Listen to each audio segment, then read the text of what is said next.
स्वागत स्वागत स्वागत वेलकम बैक व्यूअर्स। आप देख रहे हैं आपका शो कहानी कुर्सी की। मैं सौरभ शर्मा आपके साथ, मेहमान बने हुए समीर शंगांकर साहब, राहुल महाजन जी हमारे साथ हैं, हर्षवर्धन त्रिपाठी जी 3 दिन के बाद आए हैं। बहुत स्वागत आप सभी लोगों का एक बार फिर। अब जरा बात कर लेते हैं व्यूअर्स। पहले मैं आपको सुनाऊंगा कुछ ऑपोजिशन की बातें जो बातें हो रही हैं आखिरी चरण से पहले। अब सुन लीजिए कांग्रेस पार्टी का। कल मैंने आपको सुनाया था, राशिद किदवई जी आए थे, उन्होंने कहा कांग्रेस पार्टी तो भैया अपनी कैबिनेट बनाने में लगी हुई है। कौन मुख्यमंत्री, कौन होम मिनिस्टर, कौन डिफेंस मिनिस्टर बनेगा, बस प्रधानमंत्री को लेकर के इतना रखा हुआ है कि जब नंबर आ जाएंगे, जिस पार्टी के सबसे ज्यादा नंबर होंगे उसको हम प्रधानमंत्री बना देंगे। 48 घंटे के अंदर अपना प्रधानमंत्री डिक्लेयर कर देंगे। जयराम रमेश ने कहा था प्रधानमंत्री के लिए लॉटरी सिस्टम रखा है, सबका नाम पर्ची डालेंगे बॉक्स के अंदर, जिसका नाम निकलेगा वो प्रधानमंत्री बनेगा। पहले तो मतलब नौ मन तेल होगा ना राधा नाचेगी, पहले तेल आ जाए, बिल्कुल 4 तारीख को पता चलेगा उसके बाद। लेकिन हाँ ये जरूर है, मैं आपको ये बता दूं, अभी आते आते ही हमारी सहयोगी विजय लक्ष्मी मुझे मिल गई जो कांग्रेस पार्टी कवर करती हैं। तो मैंने उनसे पूछा भाई जरा आप बताओ क्या है कांग्रेस पार्टी का इंटरनल असेसमेंट, क्या कह रहा है, कितनी सीटें आएंगी कांग्रेस पार्टी को। तो उन्होंने कहा देखिए कांग्रेस पार्टी ये मान के चल रही है कि हम 100 के ऊपर जा रहे हैं हर हाल में। कांग्रेस को सच में ये लगता है कि वो 100 से ज़्यादा सीटें जीतेगी। देश के अंदर उनका मानना है कि माहौल बहुत ख़राब है, लोग बड़ी दरिद्रता में हैं, बड़े परेशान हैं लोग मोदी से, और 100 से ऊपर तो कांग्रेस पार्टी जीतेगी ही जीतेगी। और फिर सहयोगी वगैरह हैं, तो इसका मतलब फर्स्ट क्लेमेंट जो है 100 के ऊपर कांग्रेस आ गई अगर, तो सीधे मतलब है कि आप भाजपा की सीट डाउन करोगे, 40-50 सीट डाउन करोगे, तो मामला फंसेगा मोदी जी का और उसमें गठबंधन की सरकार बनेगी और कांग्रेस पार्टी का प्रधानमंत्री बनेगा। सिंपल, ये कांग्रेस की सिंपल अर्थमेटिक है। अब 100 आएंगी कि नहीं आएंगी, सवाल यही रह जाता है। अब आपको मैं सुनवा देता हूं जरा क्या बोल रहे हैं इस वक्त चुनाव पर अखिलेश यादव, तेजस्वी यादव, ममता बनर्जी। तीनों का चुनाव कल का चरण में, आखिरी चरण में तीनों की सीटें भी आनी है, तेजस्वी जी की बहन की सीट भी इसी चरण के अंदर है। उनको क्या कहना है, एक नजर जरा इस पर हम डाल लेते हैं, फिर आगे बात करते हैं। मेडिटेशन की जरूरत तो पहले थी, 5 साल पहले या 7 साल पहले, जब आपको देश के लिए काम करना था। अरे 10 साल के बाद तो आपको फुर्सत ही फुर्सत है, आप जितना चाहोगे उतनी मेडिटेशन कर लोगे। और दूसरा, वहां तो भारत की सीमा खत्म हो जाती है, उसके बाद तो आगे पानी पानी है, पता नहीं कहां चले जाएंगे उसके आगे। कहीं ऐसा तो नहीं अंटार्कटिका की तरफ जा रहे हो, क्योंकि गर्मी बहुत है यहाँ। मार्केटिंग करने जा रहे हैं, फोटो खिंचवाने जा रहे हैं, शूटिंग करने जा रहे हैं। पिछले बार गुफा में बैठ के फोटो खिंचवा रहे थे, इस बार कन्याकुमारी जा रहे हैं। तो प्रधानमंत्री जी से निवेदन है कि मीडिया और कैमरा पे प्रतिबंध लगाएं और जाइए, जो ध्यान करना कीजिए, ध्यान में बाधाओं को मत लाइए।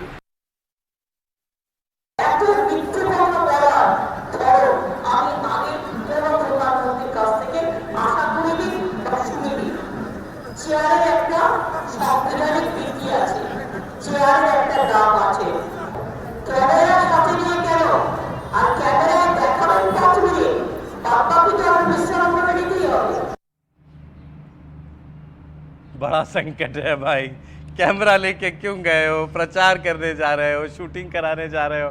वही जो बात हम ब्रेक से पहले कर रहे थे, अखिलेश जी कह रहे हैं अंटार्कटिका चले जाएंगे क्या, आगे तो वहां तो देश की सीमा ही खत्म हो जाती थी। मोदी जी कैसे खत्म हो जाती है? मतलब समुद्र में सीमा नहीं मानते हैं ये भाई, देश तो मानता है कि समुद्र में भी आगे सीमा है। प्रॉब्लम कितनी है, असली मुश्किल आप समझिए।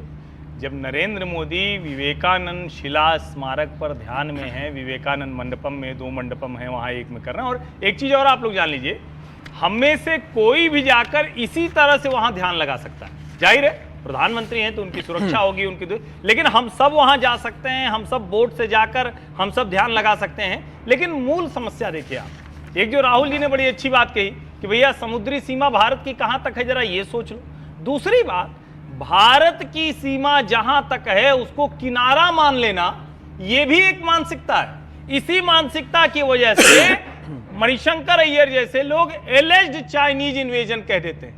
इसी मानसिकता की वजह से अरुणाचल के गांव, सिक्किम के गांव, बद्रीनाथ के आगे माणा गांव, नेपाल की तरफ का गांव, वो आखिरी गांव कहा जाता था, और नरेंद्र मोदी के शासनकाल में वो पहला गांव बन जाता है। यहां आप जो बॉर्डर विलेज हैं उसके लिए प्रोग्राम तैयार करते हैं कि भैया हमारा गांव समृद्ध रहेगा, उसमें लोग रहेंगे, तो हमें अपने आप सिक्योरिटी कम पड़ेगी।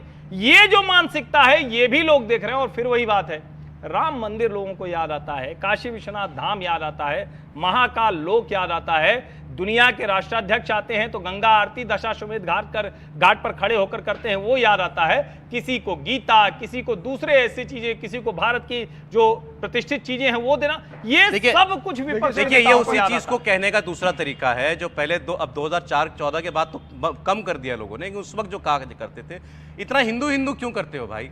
हर बात में हिंदू हिंदू, हिंदू प्रतीक, हिंदू चिन्ह, हिंदू मान्यताएं, इनकी इतनी बात क्यों करते हो तुम? प्रॉब्लम देखिए, अखिलेश यादव अंटार्कटिका की बात कर रहे थे। अखिलेश यादव को ये बात मालूम होना चाहिए कि प्रधानमंत्री मोदी जहां पर आज तपस्या कर रहे हैं वहां बंगाल की खाड़ी, अरब सागर और हिंद महासागर तीनों वहां मिलते रहे, और एक तीनों का वहाँ मिलन स्थल है और बहुत पवित्र स्थान माना जाता है वहाँ पर। मुझे ऐसा लगता है कि अखिलेश यादव को इस बात की जानकारी होना चाहिए, और अगर प्रधानमंत्री वहाँ मिलकर, वहाँ बैठकर अगर ध्यान कर रहे हैं 24 घंटे के लिए, तो किसी को क्यों आपत्ति होना चाहिए? अखिलेश यादव को तो मना किया था कि ध्यान करने से। अखिलेश यादव कहाँ जाते हैं? जब एक अपराधी मारा जाता है, एक अंडरवर्ल्ड का डॉन मारा जाता है, तो चुनाव प्रचार के बीच में समय निकालते हैं, उसके घर जाते हैं और उसके वहाँ पर जाकर बोलते हैं। आप छोड़ी तुलना, इन दो चीजों की क्या ही तुलना करें सभी? तो मुझे अखिलेश यादव को देखना चाहिए ना कि अगर कोई मंदिर जा रहा है तो उन्हें आपत्ति हो रही है। नहीं, इनमें से राम मंदिर कौन कौन गया? राम मंदिर सबने कहा था हम राम मंदिर जाएंगे समय निकाल करके, भगवान राम उन्हें बुलाएंगे तो जाएंगे, तो अभी तक परिवार के साथ जाएंगे, नहीं गए ना? नहीं, भगवान ने बुलाया नहीं है। ममता जी भी नहीं, अरविंद केजरीवाल होकर आए हैं, जी को भी नहीं बुलाया। गए भगवंत मान के साथ। मेरा ये लगता है कि भगवान अभी उनको बुलाने के मूड में नहीं है, ना ही देश में ना ही अपने पास, तो जरा वो लगे। और दूसरा, प्रधानमंत्री को लगा कि भगवान ने मुझे बुलाया कि मैं एक आज मेडिटेशन करूं। अच्छा, अब जरा कल की बात मैं कर लेता हूं आपसे। पहले एक खबर और, इसकी चर्चा छूट गई थी। कल विपक्ष ने एक बैठक बुलाई, मैंने शायद कल भी चर्चा की थी आपसे। 1 तारीख को कांग्रेस पार्टी ने एक मीटिंग रखी, इसमें सारे सहयोगी दलों को बुलाया गया। ममता बनर्जी ने कहा मेरा चुनाव है यार, मैं कलकत्ता में चुनाव है, चुनाव छोड़ के चली जाऊंगी क्या? बिहार में लालू यादव का, तेजस्वी यादव का चुनाव चल रहा है, उनके बहन का चुनाव है पाटलिपुत्र की सीट के ऊपर, वो भी शायद नहीं जाएंगे। अब 1 तारीख को आपने आखिरी दिन मतदान की मीटिंग रखी दिल्ली के अंदर, उसमें आपके सहयोगियों ने मना कर दिया आने से। भाई इतना अरविंद केजरीवाल ने मना कर दिया सर। अरविंद दिल्ली में होते ही मना कर दिया। उन्होंने कहा कि 2 तारीख को मेरे को तिहाड़ में वापस जाना है, तो एक दिन में अपनी बैग लगाऊंगा, थोड़ा मुझे तैयारी करना है, तो मैं नहीं आऊंगा। उन्होंने बोल दिया है कि थोड़ा मैं घर पे रहूंगा, इसलिए मैं नहीं आने वाला। उन्होंने बोल दिया। केजरीवाल ने ये भी बोला कि कांग्रेस के साथ मेरा गठबंधन कोई परमानेंट नहीं है।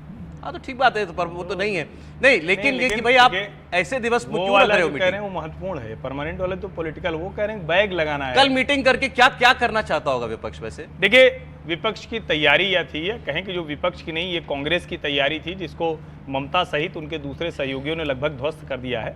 उनकी तैयारी ये थी कि हम स्ट्रेटजी प्लान करेंगे, हम बैठेंगे, ईवीएम को दोष देंगे, कैसे आंदोलन करना है, किसको, जैसे कहते हैं ना कि किसको पहला बयान देना है, किसको दूसरा बयान देना है, फिर कब प्रेस कॉन्फ्रेंस करेंगे, कौन कौन सी चीजें निकाल कर मीडिया को बताएंगे कि देखो जब भी मॉक पोल होता है तो कमल का फूल क्यों निकलता है। इस तरह की योजना कोई रही हो।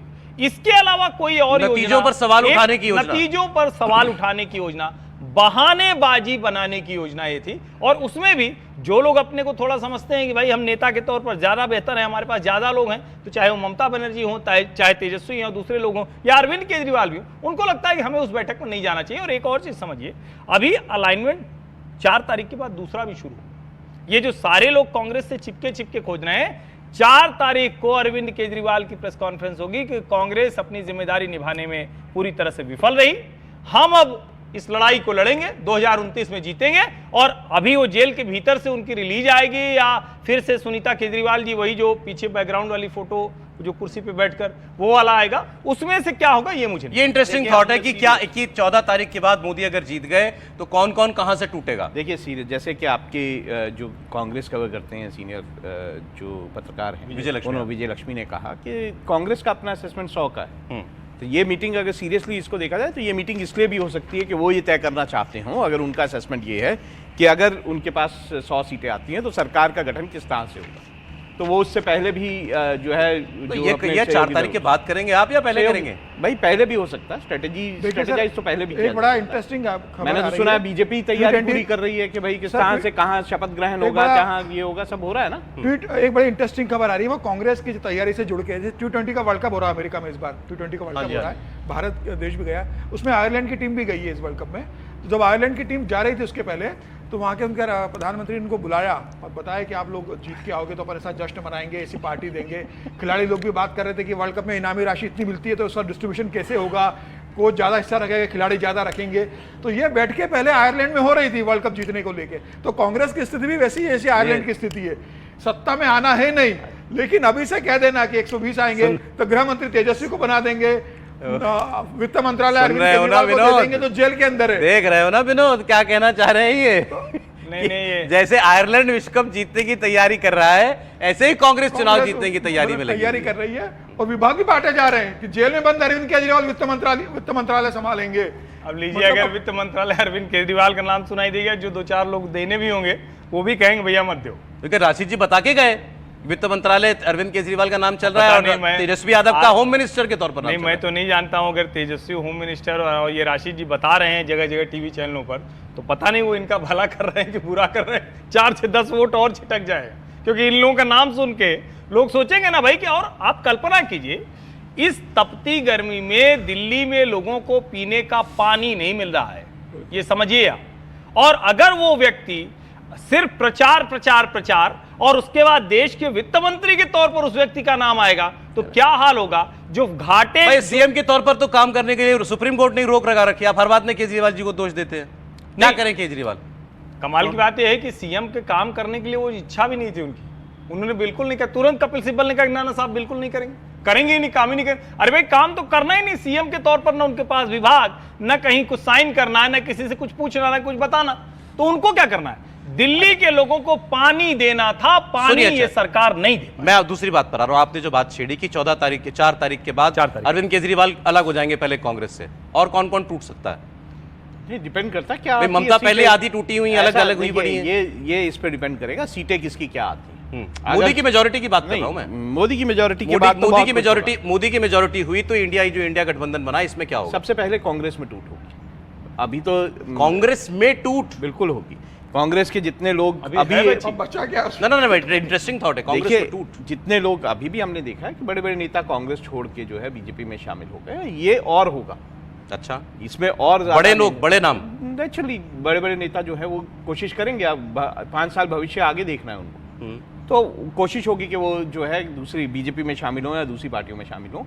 इस तरह की चीजें आपको दूसरी पार्टियों में भी मिलने। अगर सपोजिटली मान लीजिए कि वेस्ट बंगाल में ममता बुरी तरह हार जाती है, तो आपको लगता है टीएमसी के लोग छिटक जाएंगे, क्योंकि विधानसभा चुनाव उनको देखना हो, तो वहां से भी छिटकेंगे। तो ये डिपेंड करेगा किसकी कितनी सीटें आई। ये तो मोदी जी ने जो अभी जो इन्होंने अभी इनकी बात से मैं रिलेट कर रहा हूं, अभी तो बयान दिया था कि बंगाल में ही कि हमारी आंधी चल रही है, तूफान चल रहा है, और इसके बाद 4 जून को परिवारवादी पार्टियां अपने आप बिखर जाएंगी, ये उन्होंने कहा था। बिल्कुल ये होगा। अगर ऐसा हुआ, अगर ममता बनर्जी जो है अच्छी खासी सीटें ले आती हैं तो कुछ नहीं होगा। लेकिन अगर बीजेपी जो है वो ममता बनर्जी को हाशिए पे ले आती है इन चुनावों में, तो बिल्कुल बड़ा असर होगा। अगर भारतीय जनता पार्टी 310 से ज्यादा सीटें लेकर आती है, 303 सीटों पे लाती है, कांग्रेस अगर 60-65 सीटों पे रहती है, तो आप तय मानना कि हिमाचल की सरकार जाएगी, तेलंगाना की सरकार जाएगी, कर्नाटक विधायक छोड़ के जाएंगे की सरकार बहुत विधायक छोड़ के जाएंगे, विधायक छोड़ के जाएंगे। मध्य प्रदेश में गए ना 22 विधायकों ने छोड़ा ना, ज्योतिरादित्य सिंधिया के साथ गई ना सरकार, वही स्थिति होगी। विधायक कहेंगे कि भैया हमें भविष्य देखना है, विधायक खुद पार्टी छोड़ के चले जाएंगे कांग्रेस के अंदर।